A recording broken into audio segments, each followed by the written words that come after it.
कभी आपने नोटिस किया है, चंद्रमा कभी बहुत बड़ा लगता है और कभी थोड़ा छोटा।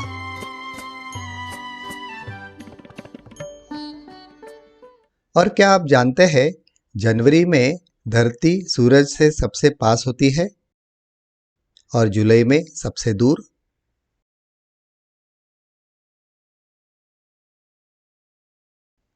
इन दोनों सवालों का जवाब एक ही शेप में छुपा है, जिसे हम मैथमेटिक्स में इलिप्स कहते हैं। आज हम मैथमेटिक्स की क्लास से निकलकर एस्ट्रोनॉमी तक की सफर करेंगे। हमेशा की तरह शुरुआत करते हैं बेसिक से। हम एक कंपास का यूज करके एक सर्कल ड्रॉ करते हैं। सर्कल का हर एक पॉइंट उसके सेंटर से एकदम बराबर डिस्टेंस पर होता है। अब हम कंपास की जगह इस धागे का एक लूप बनाएंगे। कार्डशीट को एक हाथ से थोड़ा ऊपर पकड़कर सेंटर में एक पुश पिन लगाते हैं और धागे के साथ उसी प्रकार का सर्कल ड्रॉ करते हैं। अब इसमें छोटा सा चेंज करते हैं। एक पुशपिन की जगह दो पुशपिन, दोनों ही सेंटर से बिल्कुल बराबर डिस्टेंस पर होंगी। अब हम सेम लूप के साथ फिर से लाइन ट्रेस करेंगे।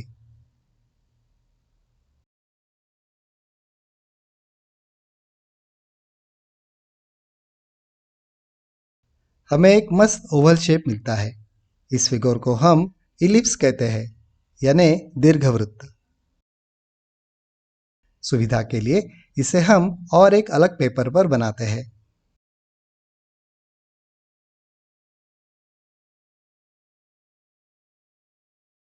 इलिप्स के कुछ इंपॉर्टेंट मेजरमेंट्स इस प्रकार है। ये जो बड़ी वाली एक्सिस है, इसको हम मेजर एक्सिस कहते हैं और दूसरी वाली को माइनर एक्सिस। अगर हम इसकी टोटल लेंथ 2a मान लेते हैं तो ये आधा हिस्सा हुआ a, यानी सेमी मेजर एक्सिस, और इसी तरह माइनर एक्सिस 2b और उसका आधा हिस्सा यानी सेमी माइनर एक्सिस b होगा। ये जो दो पॉइंट्स आप देख रहे हैं उन्हें फोसाई कहते हैं, यानी दो फोकस F1 और F2।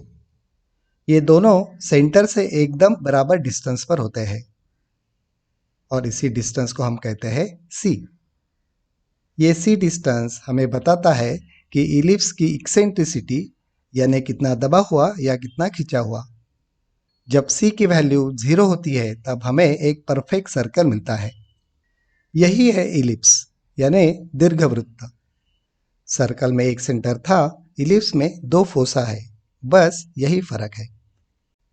अब मैथमेटिक्स से एस्ट्रोनॉमी में आते हैं। 17वीं सदी में ग्रेट एस्ट्रोनॉमर केपलर ने प्रूव किया कि प्लैनेट्स की ऑर्बिट सर्कुलर नहीं, इलिप्टिकल होती है और सूरज इस इलिप्स के एग्जैक्ट सेंटर पर नहीं बल्कि एक फोकस पर होता है। इस इलिप्स में दो स्पेशल पॉइंट्स हैं। जब धरती सूरज के सबसे पास होती है उसे पेरिहेलियन कहते हैं। ये रफली 3 जनवरी के आसपास होता है। उस वक्त धरती सूरज दूरी होती है लगभग 14 करोड़ 71 लाख किलोमीटर, और जब धरती सूरज से सबसे दूर होती है उसे अपेलियन कहते हैं। ये 4 जुलाई के आसपास होता है। उस वक्त की दूरी होती है 15 करोड़ 21 लाख किलोमीटर। मतलब पूरे साल में धरती सूरज दूरी में 50 लाख किलोमीटर का फर्क आता है। इंटरेस्टिंग बात तो यह है कि हम जनवरी में सूरज के ज्यादा पास होते हैं, फिर भी जनवरी ठंडा होता है नॉर्दर्न हेमिस्फीयर में, क्योंकि सीजन्स अर्थ के टिल्ट से होते हैं, ऑर्बिट से नहीं। इस मॉडल में सूरज एक नाभि पर है और धरती उसका चक्कर काट रही है, जो भी इलिप्टिकल ऑर्बिट है। इसके साथ साथ चंद्रमा भी पृथ्वी का चक्कर काट रहा है, वो भी इलिप्टिकल ऑर्बिट में। जब चंद्रमा पृथ्वी से सबसे पास होता है उसे पेरिजी कहते हैं, और जब चंद्रमा पृथ्वी से सबसे दूर होता है उसे अपोजी कहते हैं। पेरिजी पर चंद्रमा आसमान में बड़ा दिखता है, यही है सुपरमून। अपोजी पर चंद्रमा थोड़ा छोटा दिखता है, यही है माइक्रोमून। दोनों की एंगुलर डायमीटर में फर्क है, लगभग 12%। नेकेड आई से भी ये दिख सकता है फोटो कंपैरिजन में। अब सवाल यह है कि माइक्रोमून और सुपरमून कैसे तय होते हैं। कोई भी फुल मून, माइक्रोमून या सुपरमून है, ये तय करने के लिए 2-3 फॉर्मूला है। पहला है रिलेटिव डिस्टेंस का 90% थ्रेशोल्ड, दूसरा है एब्सोल्यूट डिस्टेंस कट ऑफ, और तीसरा है एंगुलर साइज। अगर हम एकदम सिंपल फॉर्मूला की बात करते हैं तो इसमें अर्थ का सेंटर से मून के सेंटर तक की एक फिक्स्ड एब्सोल्यूट डिस्टेंस देखी जाती है। अगर मून और अर्थ के बीच की दूरी 405,000 किलोमीटर से ज़्यादा हो तो उसे हम माइक्रोमून कहते हैं, और अगर ये दूरी 360,000 किलोमीटर से कम हो तो उसी को हम सुपरमून कहते हैं। अब और एक सवाल, साल में कितने बार माइक्रोमून्स आते हैं? अगर हम अभी बताए गए फॉर्मूले के हिसाब से चलते हैं तो एक कैलेंडर में कभी कभी 2 से 3 माइक्रोमून हो सकते हैं, लेकिन उनमें से भी जो सबसे छोटा होता है उसी को साल का मेन माइक्रोमून माना जाता है। यह है पाइथन प्रोग्राम जो स्काईफील्ड लाइब्रेरी यूज करके लिखा गया है। इसी की मदद से सन 2000 से 2035 तक फुल मून, सुपर मून और माइक्रोमून का डेटा लिया गया। जरा इसको देखते हैं। इसमें टोटल फुल मून्स थे 445 यानी पूर्णिमा, जिसमें से 138 थे सुपर मून और 46 थे माइक्रोमून, और रेगुलर पूर्णिमा 261 यानी 59%। इस ग्राफ में नीला रंग सुपर मून की संख्या दिखाता है और लाल रंग माइक्रोमून की, जबकि 1 या 2 माइक्रोमून सामान्य है। 2013, 22 और 31 में कोई भी माइक्रोमून नहीं था। सुपर मून के लिए एवरेज एंगुलर डायमीटर है 33.16 आर्क मिनट, जबकि माइक्रोमून के लिए यही एवरेज एंगुलर डायमीटर है 29.43 आर्क मिनट्स।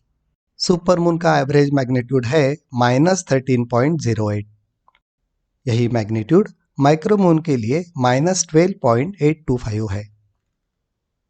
अब तक का सबसे चमकीला सुपरमून जनवरी 2000 में -13.21 मैग्नीट्यूड के साथ था। देखते हैं इस समय पर सूरज, पृथ्वी और चंद्रमा की पोजीशन ऑर्बिट में कैसे थी। पृथ्वी लगभग पेरिहिलियन के पास है और चंद्रमा अपनी पेरिजी के पास। इस अवधि में अब तक की सबसे मंद रोशनी होगी मई 2026 में। इस वक्त कक्षीय स्थिति इस प्रकार होगी। चंद्रमा लगभग अपोजी के पास होगा और पृथ्वी एक और महीने में उसके एपेलियन के पास। ये माइक्रोमून्स के संबंधित और एक दिलचस्प पैटर्न है। ये दिखाता है कि किसी दिए गए वर्ष में किस महीने में माइक्रोमून हुआ था। उदाहरण के लिए 21 अक्टूबर 2002 में माइक्रोमून था और फिर से 12 अक्टूबर 2011 को, यानी लगभग 9 साल का अंतर। यही बात अन्य महीनों के लिए भी सच है। 9 साल के इस गैप में ऐसा क्या खास है? इसे बेहतर ढंग से जानने के लिए हमें 2 प्रकार के लूनर मंथ्स को समझना होगा, सिनोडिक मंथ और एनोमलिस्टिक मंथ। इस विषय पर पिछले वीडियो में भी चर्चा की गई है। माइक्रोमून होने के लिए इन 2 एस्ट्रोनॉमिकल कंडीशंस का पूरी तरह से अलाइन होना आवश्यक है। पहला है फेस कंडीशन यानी सिनोडिक मंथ। मून का फुल होना जरूरी है यानी पूर्णिमा। एक फुल मून से अगले फुल मून तक का चक्र पूरा होने में जो समय लगता है उसे सिनोडिक मंथ कहते हैं। ये औसतन 29.53 डेज का होता है। दूसरा कंडीशन है डिस्टेंस कंडीशन यानी एनोमलिस्टिक मंथ। मून का अपोजी पर होना जरूरी है। मून को अपोजी से अपनी इलिप्टिकल ऑर्बिट में चक्कर लगाकर वापस वहीं पर आने में जो समय लगता है उसको एनोमलिस्टिक मंथ कहते हैं। इसकी औसतम अवधि है 27.55 दिन। चूंकि एक सिनोडिक मंथ एनोमलिस्टिक मंथ से लगभग 2 दिन बड़ा होता है, इसलिए मून का फेस और पृथ्वी से उसकी दूरी लगातार आउट ऑफ अलाइनमेंट होती रहती है। हमें एक ऐसा कॉमन मल्टीपल खोजना होगा जहां फुल मून्स की एक पूर्णांक संख्या कक्षाओं के चक्करों की एक पूर्णांक संख्या से मेल खाती हो। यह अलाइनमेंट हर 14 सिनोडिक मंथ्स में होता है, जो 15 एनोमलिस्टिक मंथ से खूबसूरती से मेल खाता है। इसका मतलब यह है कि आज एक माइक्रोमून है तो अगला माइक्रोमून अब से लगभग 13.5 महीने बाद होगा। ये पता लगाने के लिए कि एक माइक्रोमून वापस उसी महीने में कब आएगा, हमें फुल मून साइकिल्स की एक पूरी संख्या यानी होल नंबर को पृथ्वी के सोलर ईयर्स के करीब लाना होगा। ये अंतर लगभग 20 दिनों का है। क्योंकि 112 सिनोडिक मंथ्स 9 जूलियन वर्षों से थोड़ा कम है, इसलिए जो माइक्रोमून जनवरी के अंत में होता है वही ठीक 9 साल बाद जनवरी की शुरुआत में शिफ्ट हो जाएगा। लेकिन व्यवहार में हम अक्सर एक ही कैलेंडर वर्ष में लगातार 2 माइक्रोमून्स देखते हैं, तो हमारे ये नियम से ये विपरीत नहीं है। इसका स्पष्टीकरण एक परफेक्ट थियोरेटिकल एस्ट्रोनॉमिकल अलाइनमेंट और प्रैक्टिकल विंडो को जानने से होगा। अपोजी पर मून की ऑर्बिटल स्पीड सबसे धीमी होती है और सिनोडिक एंड एनोमलिस्टिक मंथ्स के बीच का अलाइनमेंट बहुत ही धीरे धीरे आउट ऑफ फेज होता है। जैसा कि आप जानते हैं, अपोजी पर मून की ऑर्बिटल स्पीड सबसे धीमी होती है। सिनोडिक और एनोमलिस्टिक मंथ के बीच का अलाइनमेंट बहुत धीरे धीरे आउट ऑफ फेज होता है। इस धीमे बदलाव के कारण सटीक पीक के ठीक पहले और ठीक बाद के फुल मून्स अपोजी के काफी नजदीक होते हैं। अगर ये अलाइनमेंट महीने के ठीक बीच में होता है तो पिछले महीने का फुल मून और अगले महीने का फुल मून दोनों ही इतने दूर होंगे कि उन्हें माइक्रोमून्स माना जाएगा। कैलेंडर के महीने इन तारकों के साथ कैसे मेल खाते हैं, इसके आधार पर आपको आसानी से लगातार 2 और कभी कभी 3 कैलेंडर महीने मिल सकते हैं जिनमें माइक्रोमून दिखाई दे। माइक्रोमून्स को अलग अलग सिंगल आइसोलेटेड इवेंट्स के रूप में सोचने के बजाय इन्हें सीजन ऑफ स्मॉल मून्स के रूप में देखना ज़्यादा बेहतर होगा। ये सीजन हर 13.5 महीने में एक बार आता है।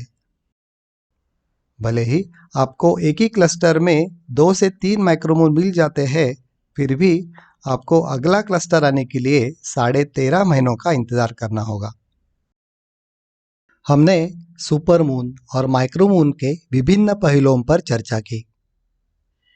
कुछ और भी विषय है जिन पर मैं बात करना चाहता था, लेकिन वीडियो की लंबाई को सही रखने के लिए मैं उन पर किसी और समय चर्चा करूंगा। धन्यवाद।